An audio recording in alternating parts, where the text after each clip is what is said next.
Hello my friend. कल हम लोग बात किए थे chemical reaction and their equation के बारे में। आज हम लोग बात करेंगे कि टाइप्स ऑफ रिएक्शन के बारे में, जो रासायनिक अभिक्रिया हैं वह का उनके प्रकार के बारे में बात करेंगे। चलिए हम लोग डिस्कस करते हैं कि कैसे कैसे इन रासायनिक अभिक्रियाओं को बांटा गया है।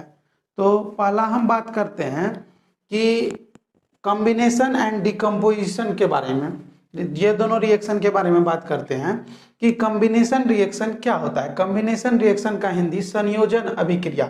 नाम से ही देखिए, अंग्रेजी नाम की बात करें तो कॉम्बिनेशन, कंबाइन का बात हो रहा है कि दो टुकड़ा को जुटने की बात हो रहा है, दो टुकड़ा ऐड होने की बात हो रही है यहाँ पर कि कंबाइन हो रहा है। और हिंदी में बात करें तो संयोजन का, संयोजन मतलब संयोग, योग योग मतलब जोड़ना, और संयोग मतलब कि आपस में जोड़ना। ये नाम से ही पता चलता है, इसीलिए इसका परिभाषा की बात करें या डिफिनेशन की बात करें तो the reaction in which two और more reactant to form a single product. मतलब हो गया कि यदि दो या दो से अधिक यदि सब्सटेंस मिलके एक सिंगल सब्सटेंस का निर्माण करे तो वह क्या हो जाएगा, कॉम्बिनेशन रिएक्शन में आएगा। मतलब कि दो अलग अलग सब्सटेंस को यदि एक सब्सटेंस मिलके, दो अलग अलग सब्सटेंस यदि मिलकर एक सब्सटेंस बन गया तो इसको क्या कहेंगे हम, संयोजन या कॉम्बिनेशन रिएक्शन। अब हम बात करते हैं इसके एग्जांपल पे। तो देखिए, कार्बन और ऑक्सीजन दो अलग अलग सब्सटेंस है, ये दोनों आपस में जुटे और बनाया कार्बन डाइऑक्साइड, जिसको हम लोग CO2 कहते हैं। H2 प्लस O2 बराबर क्या बना, H2O, जल बना। अब CaO प्लस H2O, तो ये क्या बन गया, CaOH होल ट्वाइस। ये हम सेकेंड चैप्टर में पढ़ेंगे कि ये क्या है, कैल्शियम हाइड्रोक्साइड है इसका नाम, और इसके बारे में विस्तार से हम सेकेंड चैप्टर में पढ़ेंगे। अब चलिए कि बात करते हैं कि इसी का अपोजिट होता है डिकम्पोजिशन रिएक्शन। जिस तरह यह दो मिलकर एक बना, यहाँ पर एक टूट कर दो बनेगा।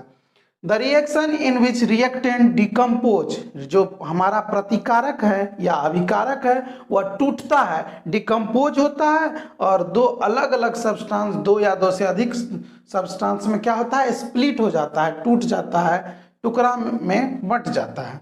जैसे CO3 में, तो यह किस किस में बट गया, CaO प्लस CO2। यह संगमरमर का फॉर्मूला है। संगमरमर संगमरमर टूटा तो क्या बना, CaO plus CO2, carbon calcium oxide, और क्या बना, कार्बन डाइऑक्साइड। इसी तरह FeSO4, फेरस सल्फेट टूटा तो क्या बना, Fe2O3, ferrous oxide plus sulphur dioxide और सल्फर ट्राइऑक्साइड। तो यहां पर क्या हो गया कि एक सिंगल सब्सटेंस टूट के क्या हो गया, टू और मोर, देखिए यहाँ पर दो भाग में बटा है और यहाँ पर तीन भाग में, टू और मोर सब्सटेंस में क्या हो गया, स्प्लिट हो गया, टुकड़ा हो गया या डिकम्पोज हो गया। अब हम बात करते हैं कि यह डिकम्पोजिशन रिएक्शन की बात की है हम, तो डिकम्पोजिशन रिएक्शन को भी बहुत प्रकार में बांटा गया है। अब हम उसके बारे में बात करेंगे कितने तरह के डिकम्पोजिशन रिएक्शन होते हैं। पहला हम बात करते हैं थर्मल डिकम्पोजिशन। थर्मल, नाम से ही पता चल रहा है कि थर्मल मतलब उष्मीय, जो उष्मा के कारण टूट जाए। यदि किसी बर्तन में लेके और उसको हम लोग हीट देते हैं, हीट देने के बाद क्या हुआ, वह टूट जाए, स्प्लिट कर जाए, तो वह क्या कहलाएगा, उष्मीय वियोजन। जैसे संगमरमर को हम गर्म किए थे, क्या बना, क्या टूट गया, CaO प्लस CO2 में। यहाँ भी एग्जाम्पल हम देखे थे, यह क्या हो गया, टूटकर दो भाग में बट गया या दो टुकड़ा में बट गया। तो यह किसके कारण हुआ, तो यह किसके कारण हुआ, तो यह हीट के कारण हुआ। तो हीट यहाँ पर क्या हो जाएगा, एक तरह का कैटलिस्ट का काम करेगा। कैटलिस्ट का मतलब क्या, कि यह अभिक्रिया को कराने में कौन मदद किया, हीट। रिएक्शन किसके कारण हुआ, हीट के कारण, तो यह थर्मल डिकम्पोजिशन हो जाएगा क्योंकि यह थर्मल के कारण हुआ।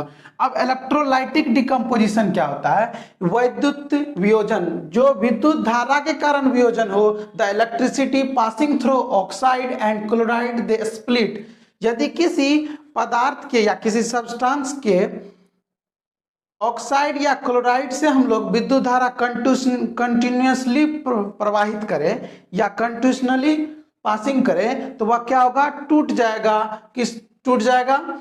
जैसे जल में जो हम लोग वाटर है, वाटर से हम लोग क्या करते हैं, वाटर में यदि हम लोग इलेक्ट्रिसिटी प्रवाहित करते हैं, वाटर से इलेक्ट्रिसिटी पास कराते हैं तो वह किस किस में टूट जाता है, H2 प्लस O2 में। H2 और O2 में क्या हो गया, स्प्लिट हो गया। उसी को हम लोग हिंदी में लिखे हैं वैसी अभिक्रिया जिसमें विद्युत धारा प्रवाहित होने पर प्रतिफल प्राप्त हो, कि जब हम उसमें उससे होकर विद्युत धारा प्रवाहित करेंगे तो वह क्या होगा, टूट जाएगा, स्प्लिट कर जाएगा। अब हम लोग बात करते हैं, इसीलिए हम इसको लिखे हैं the decomposition reaction carried out by the passing electricity. मतलब कि यह रिएक्शन तब होगा जब हम लोग पास करेंगे क्या, इलेक्ट्रिसिटी को पास करेंगे। अब चलिए फोटोलाइटिक डिकम्पोजिशन, वैसा रिएक्शन जो सूर्य के प्रकाश के कारण हो। यदि सूर्य के प्रकाश के कारण हो, the decomposition takes place in the presence of sunlight, जो